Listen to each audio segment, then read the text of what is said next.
Howdy friends, welcome to Alchemy Online. In these ever-changing times we find ourselves in, we're doing our best to adapt and create some virtual lesson plans that you can follow along at home to increase your skate skills, learn more about building ramps, design your own graphics, and anything related to the fun world of skateboarding. So, stay tuned with us as we release these little videos that encourage you to get out and do something active during this quarantine. We're going to introduce our first video lesson with a tutorial on how to build ramps. This is in no means an entirely in-depth video, but it'll give you a small glimpse behind the world of ramp manufacturing. Feel free to ask questions or leave comments below, and we'll work to respond to those. So, stay tuned, start building, have fun, and let's get through this.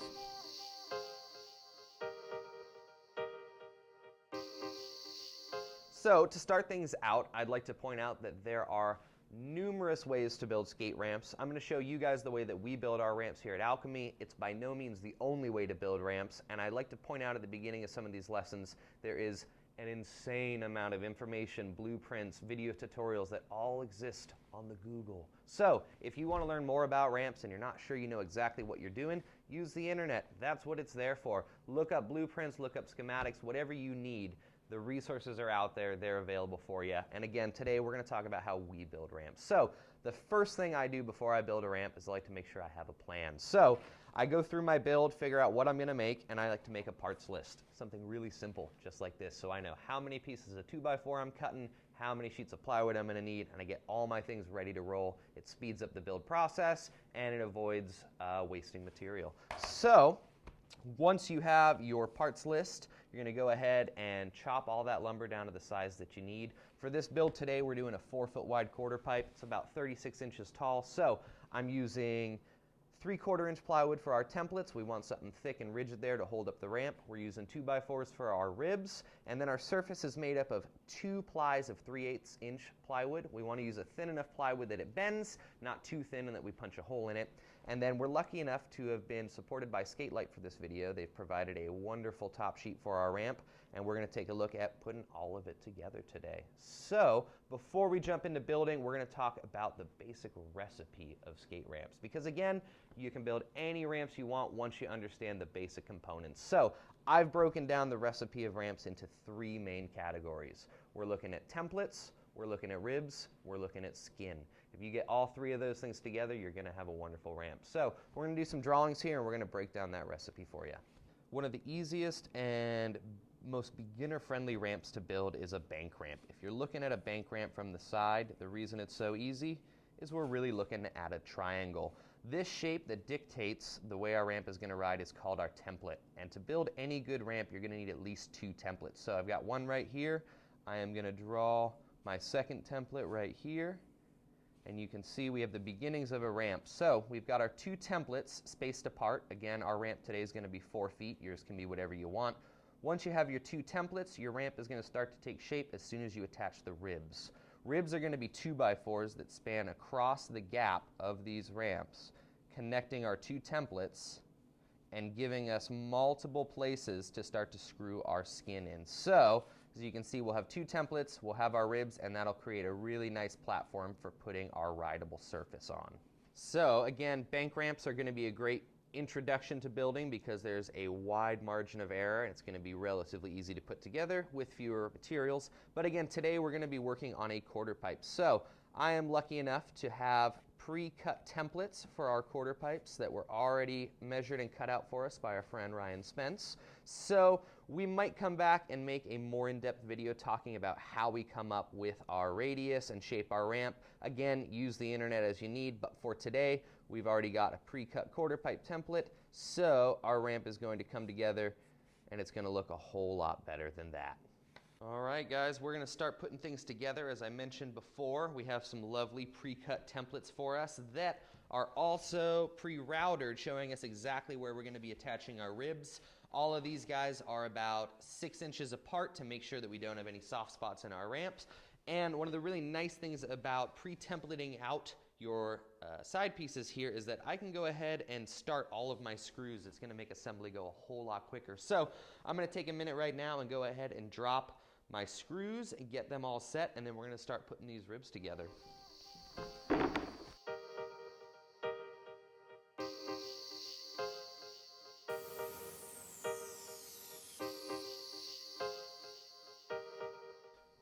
right, so we got both sides of our templates laid out. We've started all of our screws. That's going to speed up production for us drastically, and so it's time to start building. When I start putting my two templates together, I usually start in the back corner because it's the easiest spot to get started. And I'm going to be using a 2x6 here to give us a little added support on the back end of our ramp. And the reason I like to start in my back corner is we want both our rib and our template sitting flat on the ground for this, because conceivably we're going to skate this ramp flat on the ground. So again, I've got my screws set, and all we've got to do now is punch them in. So once we get one leg in, our template's going to hold itself up. We can grab our second template, and we're going to go ahead and get this guy tacked in as well. And you can see our ramp is already starting to come together.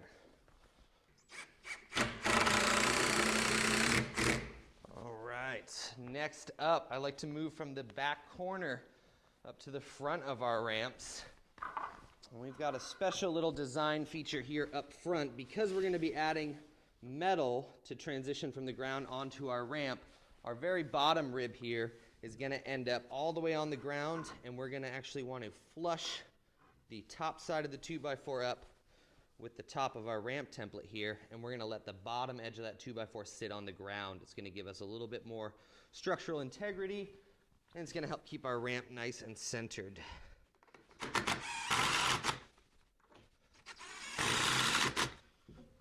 Same thing on this side. We want to make sure that the top surface of our 2x4 is going to be flush with our template, and we want to make sure that bottom corner is resting all the way on the ground. And then we're going to tack it in. So we've got one more beefy 2x6 for the back end. Here at Alchemy, we move our ramps around a lot, and so I like to give them a little added support up here in the top and bottom. And we want to make sure that that's nice and flush.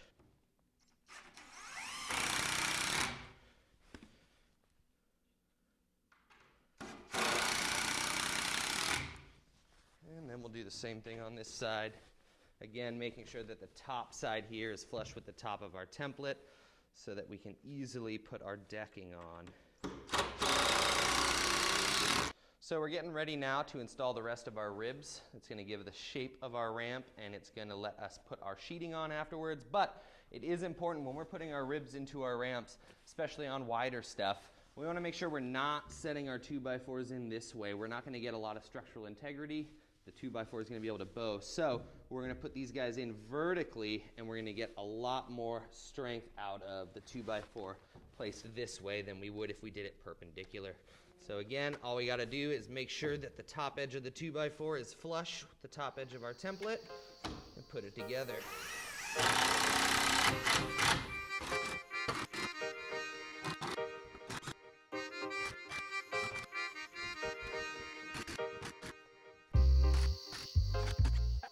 So as we're working our way up towards the top of the ramp here, we're going to adjust our ribs a little bit to anticipate for our coping. So the last stud that we run, we actually are going to go ahead and do it the wider side facing out, and it's going to create a little bit of a shelf for our coping to sit on. So as we work our way up, we want to make sure that the area right by the lip of the ramp is extra well supported, and that's why we've got this sideways 2x4 up here at the top.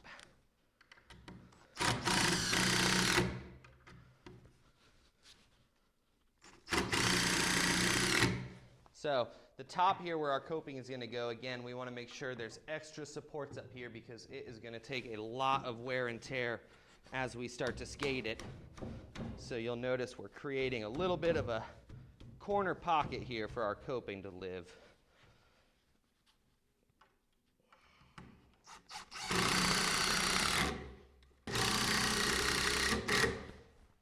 All right, last but not least, we're going to run a deck up here, and we want to make sure that we don't have a big soggy deck. So we're actually going to use two 2x4s to support this top section here. And once we get those in, we can go ahead and start sheeting this thing. Brap! Brap!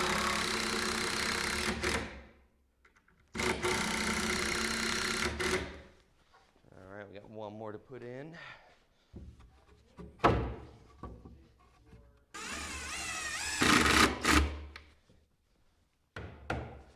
right, she's all framed up, ready for her skins. All right, guys, so we've got all of our ribs in, it's holding our two templates together, and we've got what's starting to look like a ramp, but of course dropping in on this at this point is going to be no fun at all. So what we're going to do is we're going to use our 3/8 inch plywood. You can see here, it's got a little bend to it. We want it to be a little bit bendy so that it can hug the shape of the ramp, but we don't want it to be too thin and flimsy or you can punch a hole in it. So we're going to do 2 layers of this 3/8 inch plywood, and what I like to do is rough lay it on, and I'm going to start from the bottom and work my way up. And as I proceed up the ramp, we'll see that material start to suck down in closer to the ramp. And when I'm running my rows of screws, obviously we need to go through this plywood and hit our studs, otherwise nothing's going to hold it together. So a great way to see where our studs are is these little spots where our screws are in are going to indicate exactly where our studs are running. If you have access to a chalk line, it's a great chance to snap the line and show you exactly where to put those screws. We here at Alchemy don't have a chalk line, so I'm going to use a straight edge and I'm going to mark these once I get my first row tacked into place.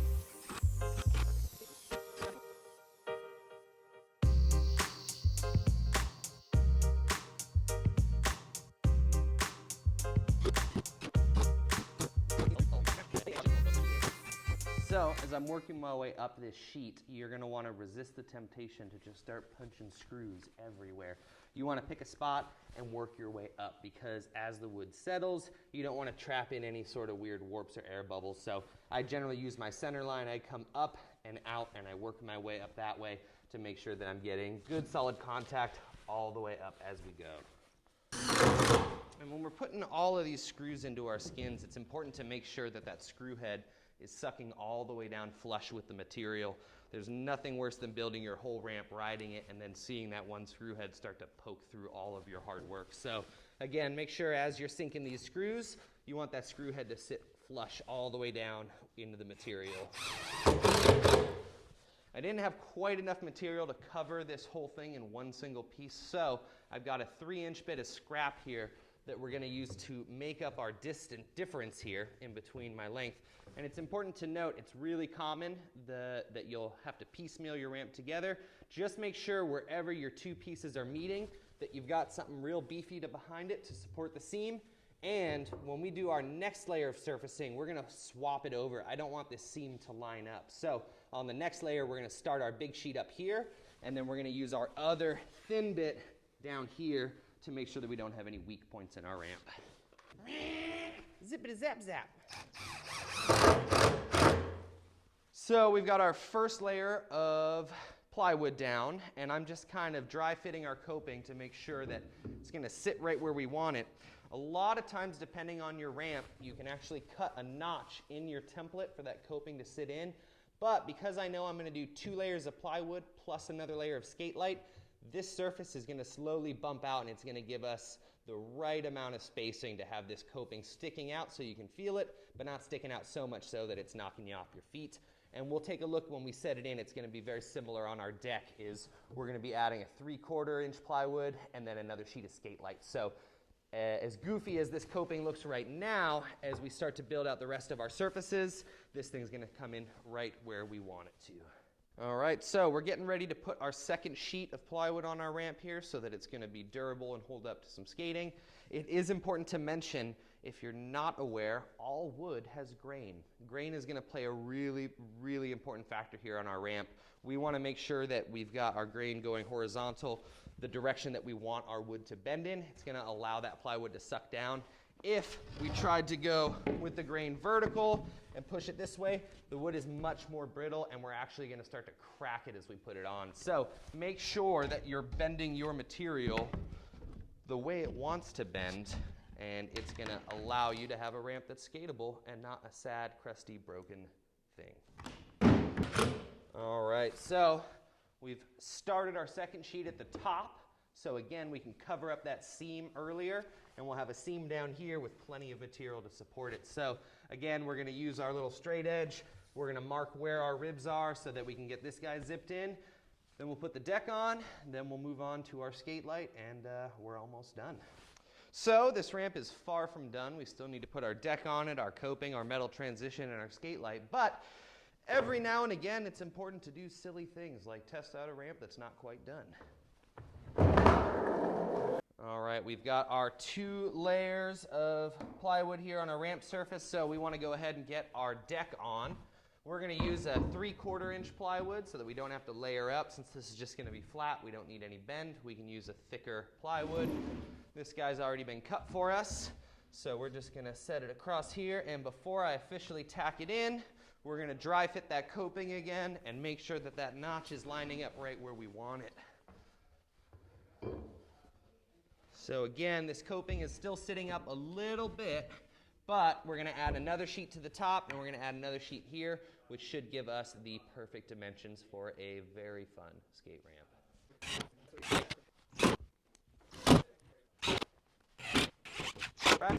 So we're getting ready now to drop our skate light sheets. We just dry fitted our deck, and we're making sure that we're happy with the height of our coping. Everything is looking pretty good. So before we start putting our skate light in, I'm going to go ahead and we're actually going to drill the holes in our coping. We're going to mount the coping to the ramp, and then we're going to get our skate light on. So the way in which we get our coping on is we're going to use 2 different drill bits. We're going to use a real small drill bit just about the width of our screw. We're going to punch a hole through the top and bottom of this pipe, and then we're going to use a wider bit so that we can fit the screw head and our drill bit in through the top, and basically we're going to be screwing this piece of coping into this 2x4 support back down in here.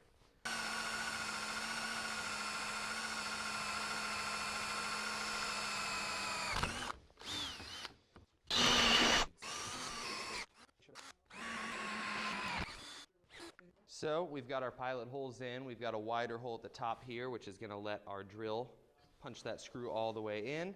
Then we've got our smaller hole underneath, and so we're going to anchor this screw all the way through, and it's going to snug down into this 2x4 for us.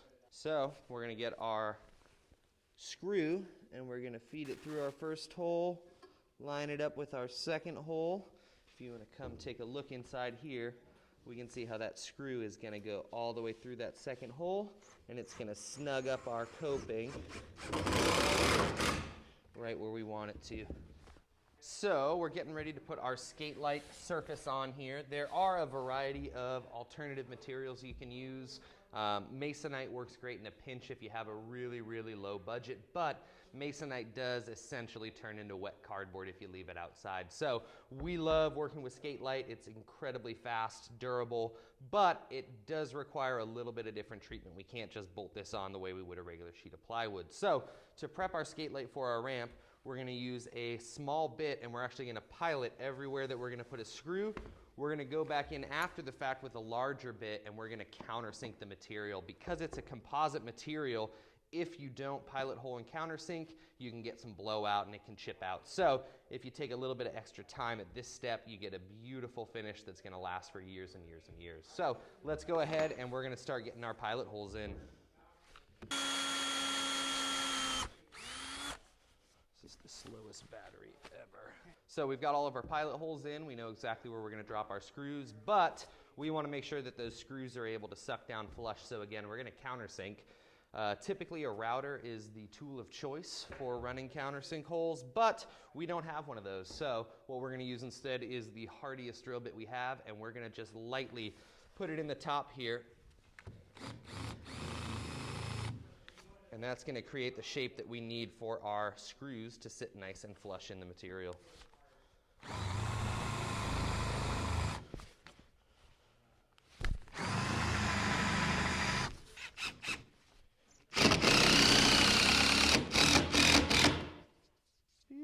We're going to go ahead and get our main skate light sheet for the surface of our ramp all piloted and countersunk.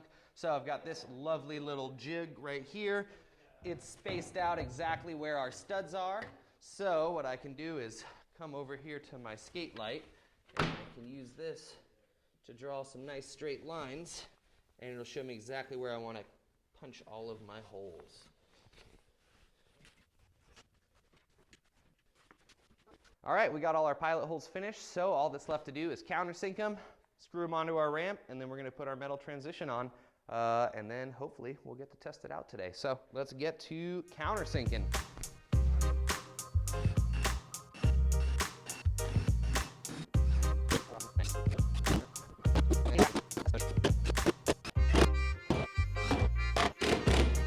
got our sheeting on. We're almost ready to ride. The last thing is we'd like to not have to ollie onto this ramp. So I've got a little piece of steel here, and my steel is a little bit thinner than the thickness of my skate light. So if I drop it in, there's going to be a little bit of a bump. Still rideable, but we want to get this thing dialed in as perfect as we can. So I've got a real thin strip of masonite from a previous build.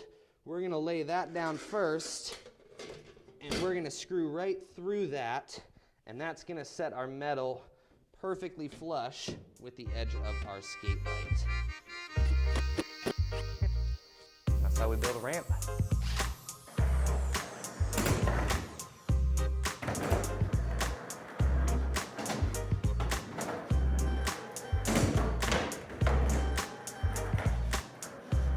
Hopefully you guys learned something watching our little ramp building tutorial. Again, we know it's not fully in depth, but if you have questions about how to build your own ramps, feel free to leave us a comment below and we'll try to get back to you.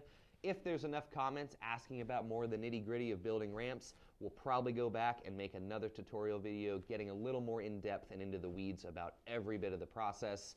Again, go out there, make ramps, build things, skate things, have fun, and we'll see you next time.